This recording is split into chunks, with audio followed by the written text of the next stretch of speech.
คุณโยมฟังข้อคิดกฎของเวลาคือมันจะไม่ย้อนกลับมาแล้วนะผ่านมาแล้วก็ผ่านไปไม่ย้อนกลับมาต่อให้เรานั้นอยากจะกลับไปอยู่ในจุดที่มีความสุขอีกครั้งหนึ่งมันก็เป็นไปไม่ได้หรอก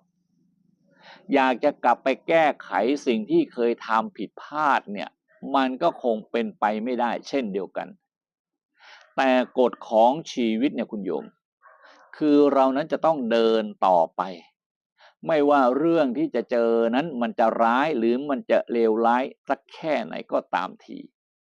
แต่เชื่อเถิดว่าโลกใบนี้มันมีสองด้านเสมอนะคุณโยมวันนี้เราอาจจะเจอด้านที่โหดร้ายทารุณแต่อีกด้านหนึ่งนั้นจะทำให้เรานั้นมันมีความสุขได้เสมอนะเพียงแค่เรานั้นอดทนได้รอได้และทำตอนนี้ขณะนี้แหละให้ดีที่สุดก็พอแล้วฟังเป็นข้อคิดจงสู้ต่อไปนะเจริญพร